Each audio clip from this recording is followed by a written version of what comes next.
Hello दोस्तों, कैसे हो आप लोग। तो आज हम करने वाले नरेशन जो कि आपके लिए बहुत ही इम्पोर्टेंट, चाहे आप क्लास 10 में हो, चाहे आप क्लास 12 में हो, या आप किसी भी क्लास में हो। ये नरेशन आपके लिए बहुत ही इम्पोर्टेंट है क्योंकि ये हर क्लास में आता है, चाहे आप 8th में हो, चाहे 7th में हो, चाहे आप 9th में हो, चाहे 10th में हो, चाहे 11th में हो, चाहे 12th में। तो ये वीडियो हर किसी के लिए इम्पोर्टेंट है। चलो हम इस वीडियो को शुरू करते हैं।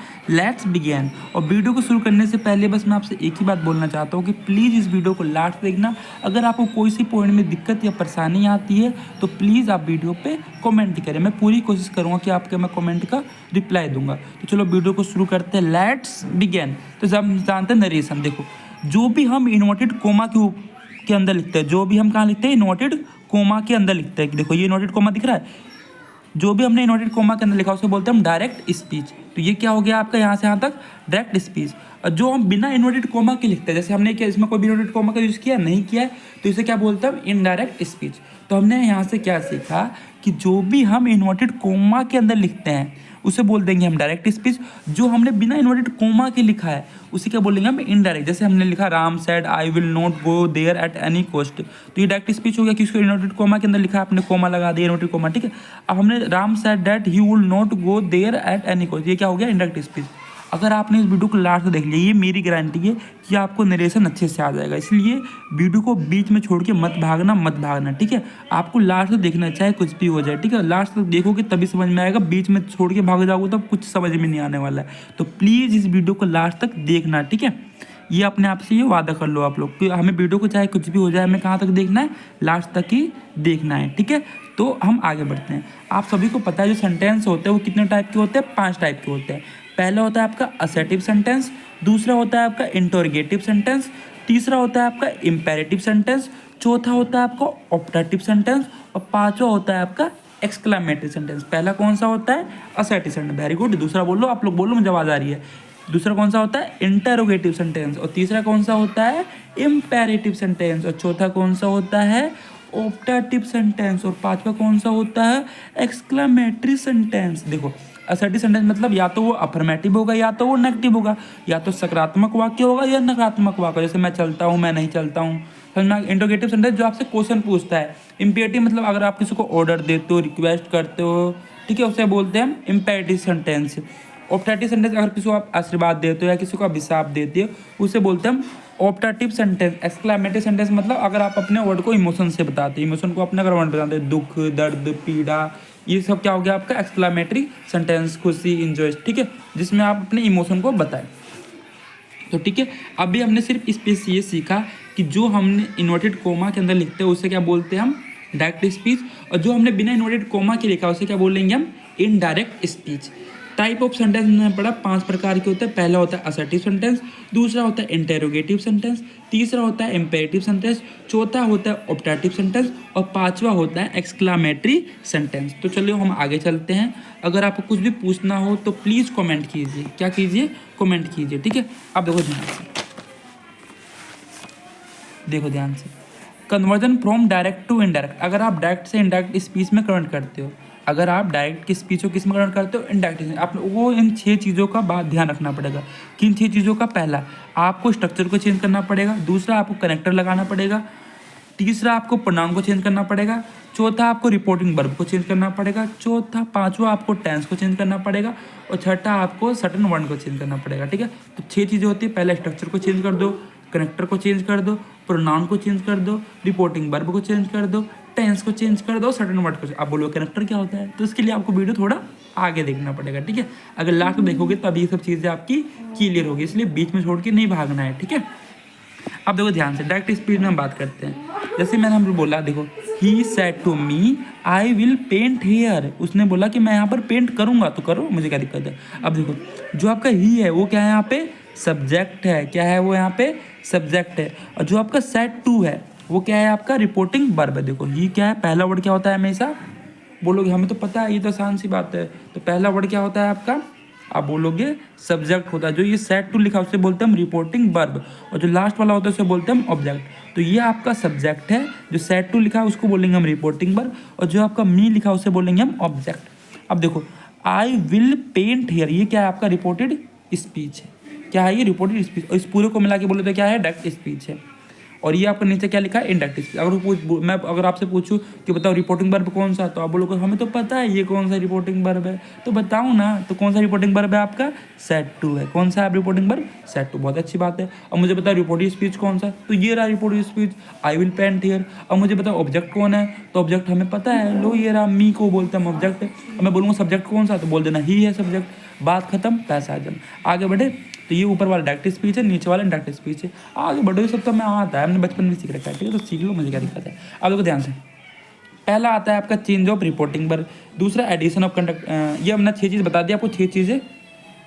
इन 6 चीज़ों का आप यूज करके डायरेक्ट स्पीच को इंडायरेक्ट स्पीच में बनाते हैं। तो हम पहली बात करते हैं चेंज ऑफ स्ट्रक्चर।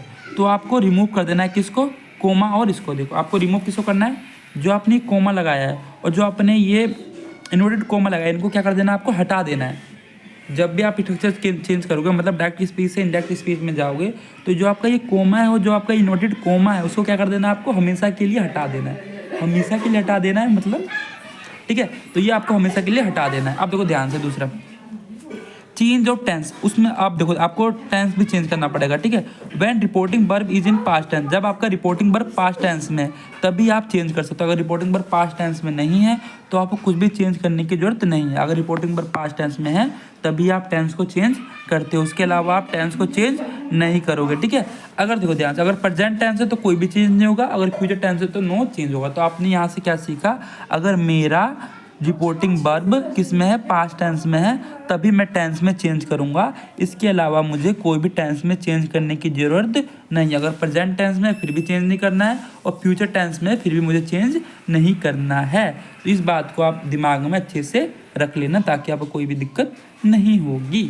अब देखो example, he says I am not feeling well. तो देखो सेज का मतलब ये प्रेजेंट टेंस में रिपोर्टिंग वर्ब, अब तो इसमें कोई चेंज नहीं करना, तो लिख देना ही सेड दैट। आई का इसके अकॉर्डिंग ही ये बाद में सीखेंगे। देखो हमने कुछ भी चेंज नहीं किया, जैसे था हमने वैसे लिख दिया। तो जब प्रेजेंट टेंस में तो आपको कुछ भी चेंज करने की जरूरत नहीं है, ठीक है। अब देखो ही विल से टू में, देखो ये किस में, आपका फ्यूचर टेंस में, तो इसमें भी आपको कुछ चेंज करना है। देखो हमने कुछ चेंज किया नहीं, ठीक है, तो इसमें टेंस में चेंज नहीं होगा। आप बोलोगे कि यहाँ पर ही कैसे आ गया, इज कैसे आ गया, तो उसके लिए थोड़ा आपको आगे देखना पड़ेगा, क्योंकि हम बिल्कुल मैं आपको धीरे धीरे समझा रहा हूँ ताकि कोई दिक्कत ना हो, ठीक है। अगर जिस बच्चे को नरेशन थोड़ा सा भी नहीं आता होगा ना, जो इस वीडियो को पूरी देख लेगा उसको अच्छे समझ में आ जाएगा, पर उसको समझ में नहीं आएगा जो वीडियो को बीच में छोड़ के भाग जाते हैं, ठीक है। आगे बढ़ते हैं। अब देखो एग्जाम्पल, अगर आप बोलोगे अगर मान लो हमारा टेंस पास्ट टेंस में, तब क्या करेंगे हम लोग, तो देखो ध्यान से, सेड मतलब पास्ट टेंस में होता है, ठीक है, और सेज का मतलब प्रेजेंट टेंस में। देखो सेड पास्ट टेंस में तो अब चेंज होगा। देखो सिंपल प्रेजेंट को किसमें चेंज करोगे आप, सिंपल पास्ट में। प्रेजेंट कंटिन्यूअस को चेंज करोगे पास्ट कंटिन्यूअस में। और प्रेजेंट परफेक्ट कंटिन्यूअस में चेंज करोगे पास्ट परफेक्ट कंटिन्यूअस में। और प्रेजेंट परफेक्ट को इसमें चेंज करोगे पास्ट परफेक्ट में। तो सबसे सिंपल याद रखना है, सिंपल प्रेजेंट किस में चेंज होगा, सिंपल पास्ट में। प्रेजेंट कंटिन्यूअस किस में चेंज होगा, पास्ट कंटिन्यूअस में। प्रेजेंट परफेक्ट कंटिन्यूअस टेंस किस में चेंज होगा, पास्ट परफेक्ट कंटिन्यूअस में। और प्रेजेंट परफेक्ट किस में चेंज होगा, पास्ट परफेक्ट में। सीख लिया आप लोगों ने अच्छे तरीके से, ठीक है। तो प्रेजेंट कंटिन्यूअस किस में चेंज होगा, आप बोलोगे पास्ट कंटिन्यूअस। बोला he said my father is reading a book, तो क्या बोलोगे, ही सेड दैट माय, इसके अकॉर्डिंग क्या हो जाएगा, ही का हिज हो जाएगा, तो हिज फादर किस में क्या आ जाएगा। अब ये किस में था, प्रेजेंट, अब किस में बदल जाएगा, ये पास्ट कंटिन्यूअस। देखो इसका क्या बन जाएगा, वॉस। तो प्रेजेंट कंटिन्यूअस किसमें बदल दिया, पास्ट कंटिन्यूअस में हमने बदल दिया। आगे बढ़े, अगला देखो ध्यान से, प्रेजेंट परफेक्ट को किस में चेंज करना है, हमें पास्ट परफेक्ट में चेंज करना है। तो प्रेजेंट परफेक्ट मतलब हैज होगा तो क्या लगा दोगे, आप हैड लगा दोगे। तो इसने बोला he said I have pass the exam, तो देखो हैव का क्या बन गया, यहाँ पे हैड बन गया। तो जब भी प्रेजेंट परफेक्ट टेंस हो तो किस में चेंज करना है, पास्ट परफेक्ट में चेंज करना है। अगर प्रेजेंट परफेक्ट कंटिन्यूअस है, जैसे हैज बीन हो, हैव बीन हो, तो उसमें किस में बदल दोगे आप, हैड बीन में। तो कोई बोला Mohan said I have been working hard since July, तो देखो हैव बीन का क्या बन गया, हैड बीन बन गया। तो आपको प्रेजेंट परफेक्ट कंटिन्यूअस को किस में चेंज कर देना है, आपको पास्ट परफेक्ट कंटिन्यूअस में चेंज कर देना है। अब देखो ध्यान से हम आगे चलते हैं। अगर देखो मैं प्रेजेंट होगा तो पास्ट में चेंज होगा, simple past, past perfect, past continuous, past perfect continuous. अगर आपका पास्ट परफेक्ट कंटिन्यूअस है या पास्ट परफेक्ट है तो कोई भी चेंज नहीं करते हैं, ठीक है। आगे बढ़ते हैं।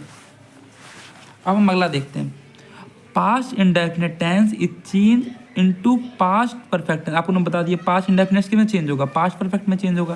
देखो इंडेफिनिट मतलब जिसमें वर्ब की सेकंड फॉर्म होती है उसे तो बोलते हैं ना पास्ट इंडेफिनिट टेंस। तो Ram said he visited Delhi, तो इसमें क्या हो जाएगा, Ram said that he had visited Delhi. क्यों, आपने देखो पास्ट इंडेफिनिट टेंस था तो इसमें किस में चेंज कर दिया आपने, पास्ट परफेक्ट टेंस में चेंज कर दिया। ठीक है, अगला हम बात करते हैं, अगर पास्ट कंटिन्यूस होगा तो किस में चेंज कर दोगे आप, पास्ट परफेक्ट कंटिन्यूस टेंस में चेंज कर दोगे। ठीक है, पास्ट कंटिन्यूस टेंस में किस में चेंज करोगे आप, पास्ट परफेक्ट कंटिन्यूस टेंस में। जैसे एग्जांपल के ले लो, he said my father was working in this factory, तो आप पास्ट कंटिन्यूस में था आपका, तो यहाँ पे क्या हो जाएगा पास्ट का, पास्ट परफेक्ट कंटिन्यूस, तो परफेक्ट में क्या आ जाता है, हैड बीन आ जाता है, तो क्या लिखोगे, he said that his father had been working in that factory. No change is made in the past perfect and past perfect continuous. कोई भी चेंज करोगे जब पास्ट परफेक्ट और पास्ट परफेक्ट कंटिन्यूस लिखोगे। Example, he said I had finished my work long ago, तो आपका किस में टेंस है, पास्ट परफेक्ट में, तो पास्ट परफेक्ट को हम किसी में भी चेंज नहीं करते हैं, ये आपको बात ध्यान में रखनी है। और ना ही हम पास्ट परफेक्ट कंटिन्यूस टेंस को किसी में चेंज करते हैं। तो आगे बढ़े, हाँ तो बढ़ो। अब देखो will and shall of the future tense are change. देखो विल को वुड में चेंज करना है और सेल को शुड में चेंज करना है। मैंने क्या बोला, विल को वुड में चेंज करना है और सेल को शुड में चेंज कर, इतना तो कर सकते हो ना, आप बताओ मेरे लिए। ठीक है, एग्जाम्पल के लिए डायरेक्ट लेता है, डायरेक्ट स्पीच का। He said Ram will go to the market, उसने बोला राम मार्केट जाएगा, तो हम बोले जा। ही सैड दैट, देखो विल का किस में चेंज हो गया, वुड में, और सेल का किस में चेंज हो गया, शुड में। अगर आपको नहीं बनाना है तो कोई बात नहीं। ठीक है, अभी हम बस आप ध्यान रखिए कैसे कैसे क्या बनता है। ठीक है, हम आपको बहुत सारे क्वेश्चन करवाऊंगा, बस वीडियो को आपको लास्ट तक देखना है। ठीक है, क्योंकि देखो आप शुरू में आपको लगेगा कि मुझे नहीं आता है। ठीक है, जब अगर आप वीडियो को लास्ट तक देख लोगे तब आपको समझ में आएगा कि हमने ये चीज़ें क्यों सीखी, हमारे लिए कितनी ज़्यादा ये इंपॉर्टेंट थी। ठीक है, तब हम आगे बढ़ते हैं। तो आपने अभी तक क्या सीखा, जो आपने सीखा बस उसको अगर आपको आ गया तो आप बहुत आगे, और नहीं आया तो पीछे। ठीक है, अभी बस आपने ये सीखा कि विल को वुड में चेंज करना है और सेल को शुड में चेंज करना है बस। अगर मे आ जाएगा तो माइट में चेंज करना है और कैन को कुड में चेंज करना। देखो यहाँ पे क्या है, he said I can do this work, तो कैन क्या हो गया, कुड हो गया, मे का क्या हो गया, माइट हो गया। बस आपको ये ध्यान में रखना है। अब देखो ध्यान से, जो हमने अभी तक सीखी उसका मैं आपको एक बार रिवीजन करवा देता हूँ। देखो अगर आपका प्रेजेंट टेंस है तो पास्ट टेंस में चेंज कर लो। तो प्रेजेंट टेंस में किस में चेंज करते हैं हम, पास्ट टेंस में चेंज करते हैं। बोलोगे तो हमें पता है, तो पता है तो देखो सिंपल पास्ट है तो किस में चेंज करेंगे हम, पास्ट परफेक्ट टेंस में। पास्ट कंटिन्यूस में चेंज करेंगे, पास्ट परफेक्ट कंटिन्यूस में। पास्ट परफेक्ट और पास्ट परफेक्ट कंटिन्यूस में कोई भी चेंज नहीं होता। विल को वुड में चेंज करते हैं, सेल को शुड में चेंज करते हैं, कैन को कुड में चेंज करते हैं और मे को माइट में चेंज करते हैं। अब देखो ध्यान से, अगर इंग्लिश हो एक्सेप्शन ना है, ऐसा तो हो ही नहीं सकता, बिना एक्सेप्शन के तो कुछ होता नहीं दुनिया में। ठीक है, तो जहाँ कहीं पे यूनिवर्सल ट्रूथ हो या कोई कहावत हो या कोई हमारी हैबिट रूटीन के बारे में बताए या हमारे कोई एक्शन के बारे में बताए, तो वहाँ पर कोई भी टेंस में चेंज नहीं होता। जैसे मैंने बोला the sun rises in the east, the sun west in the west, तो उनमें कोई भी चेंज नहीं करोगे आप टेंस के बीच में, जैसा लिखा था वैसा ही लिख दोगे। जैसे मैंने बोला the teacher said in the class, teacher ने क्लास में कहा कि the sun rises in the east, तो वो जो सूरज होता है वो पूरे मुक्ता है तो उगता है, तो उसको सीधा लिखना है the teacher said in the east that the sun rises in the east, सीधा उसको लिख देना है। He said man is mortal, तो क्या लिख दोगे, he said that man is mortal. बस आपको देखो कोमा हटा के डैट लगाना है, इसमें क्या लगाना है, डैट, बस और कुछ नहीं। कनेक्टर क्या कौन सा यूज करना है आपको, डैट यूज करते हैं। ठीक है, अब देखो ध्यान से, अब हम बात करते हैं, अब प्रोनाउन की बात में चेंज करते हैं। ठीक है, प्रोनाउन में अगर जैसे मान लो आपको फर्स्ट पर्सन मिल जाए, आई वी माई। फर्स्ट पर्सन क्या होता है, आई वी माई, मैं हम और मेरा, इसे क्या बोलते हैं हम, फर्स्ट पर्सन बोलते हैं। और सेकेंड पर्सन क्या होता है, यू मतलब तुम, उसको क्या बोलते हैं, तुमको हम सेकेंड पर्सन कहते हैं। थर्ड पर्सन क्या होता है आपका, ही सी इट और दे। थर्ड पर्सन क्या होता है, ही सी इट दे। अगर कोई बोले कि आपसे बताओ मुझे कि फर्स्ट पर्सन को हम कैसे चेंज करते हैं, तो बोल देना फर्स्ट पर्सन को तो हमें पता ही नहीं था। तो फर्स्ट पर्सन आप कैसे चेंज करते हैं, सब्जेक्ट के अनुसार आपका फर्स्ट पर्सन चेंज होगा।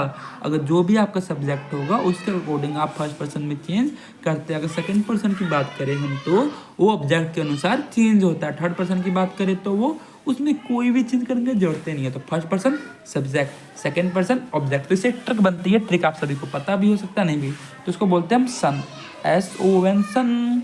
सब्जेक्ट किसके अनुसार चेंज होगा, फर्स्ट पर्सन के अनुसार। जो आपका ओ का मतलब ऑब्जेक्ट, ऑब्जेक्ट किसके अनुसार चेंज होगा, सेकंड पर्सन। और क्या नाम है, और थर्ड पर्सन में आपको पता है ये कोई भी चेंज नहीं होता है। तो फर्स्ट पर्सन किसके अनुसार चेंज करना है, सब्जेक्ट के अनुसार। सेकेंड पर्सन किसके अनुसार चेंज करना है आपको, ऑब्जेक्ट के अनुसार। और थर्ड पर्सन कैसे चेंज करना है आपको, चेंज ही नहीं करना, उसमें कुछ चेंज नहीं होता।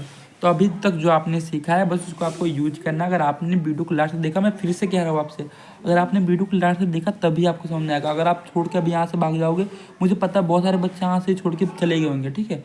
मुश्किल से बहुत सारे बच्चे होते हैं जो 5 मिनट वीडियो देखते, 10 मिनट वीडियो देखते, किसी में हिम्मत ही नहीं होता कि 15 मिनट देख ले, 20 मिनट देख ले, 30 मिनट देख ले, ठीक है। तो जो भी वीडियो लास्ट में देखिएगा उसे ही समझ में आएगा, ठीक है। जो वीडियो सोचेंगे हमें 5 मिनट में समझ, 5 मिनट में कुछ समझ नहीं आता दुनिया में, ठीक है। तो आपको वीडियो को लास्ट देखना है, लास्ट तक, चाहे कुछ भी हो जाए हार नहीं मानना है, ठीक है। अगर आपने जहाँ हार मान लिया ना, सोच लो, ठीक है। मैं यकीन बोल रहा हूँ, बहुत सारे बच्चे आपकी क्लास में, बहुत सारे बच्चे होंगे जो इस वीडियो देख रहे होंगे, 10 ही मिनट में उन्होंने बोला हमारे बस की नहीं है, अब हम तो चलते हैं। अब देखो ध्यान से, एग्जाम्पल लेते हैं हम। He said I am doing my work, उसने बोला, देखो आई क्या आपका फर्स्ट पर्सन, तो किसके अनुसार चेंज होगा, सब्जेक्ट। सब्जेक्ट क्या, ही, तो ही का ही हो जाता है, बस समझ में आ गया। अब देखो Mohan said to you, you क्या है आपका second person, second person object से यू का यू ही रहेगा, ठीक है, यू का यू ही है। देखो ये क्या है आपका सेकंड पर्सन है, तो मी का जगह क्या लिख देंगे हम, मी का क्या होता है, आई हो जाता है। समझ में आ गया आपको, फर्स्ट पर्सन तो सब्जेक्ट के अनुसार चेंज करो और सेकंड पर्सन है तो ऑब्जेक्ट के अनुसार चेंज कर दो। देखो इसने बोला he said to Ram Sita allow her to complete, और ये देखो सीता क्या है, थर्ड पर्सन है, तो थर्ड पर्सन तो चेंज होता है नहीं, तो इसलिए हमने सीता का क्या रख दिया, सीता ही लिख दिया। नाम भी याद रखना, नाम क्या होता है, थर्ड पर्सन होता है, ठीक है।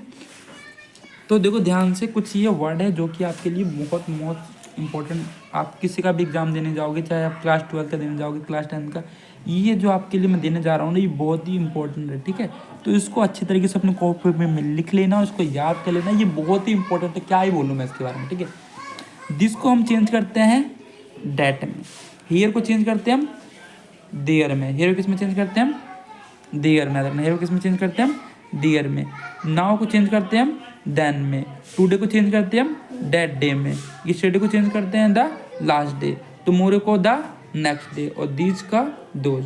तो दिस को चेंज करते हैं हम डेट में, हियर को चेंज करते हैं देयर में, नाउ को देन में, टुडे को डेट डे में, यस्टरडे को द लास्ट डे में, टुमारो का द नेक्स्ट डे, और दीज का दोज। पता है नहीं, अजीब ही है, ठीक है। तो देखते हैं कौन बच्चा लास्ट तक रुकता है, ठीक है। जो बच्चा लास्ट रुके प्लीज़ कमेंट करके देना कि मैंने लास्ट तक देखा वीडियो, मेरे में दम है, ठीक है, और किसी में दम हो जाना। आगे बढ़ते हैं। अब हम पहले सेंटेंस बनाते हैं असर्टिव। असर्टिव मतलब आपको पता है, अफर्मेटिव नेगेटिव का देखते हैं। सेड टू आ गया तो टोल्ड में चेंज कर देना, बोले हो तो समझ में आता है मुझे। देखो सेड टू होगा तो किस में चेंज कर देना आपको, टोल्ड में। से टू को टेल में, विल से टू को विल टेल में। तो सेड टू को चेंज करना है टोल्ड में, से टू को चेंज करना है टेल में, और विल से टू को करना है विल टेल में। कनेक्टर का इसका यूज करना है अफर्मेटिव सेंटेंस में, कौन सा कनेक्टर का यूज करते हैं हम, डेट का यूज करते हैं।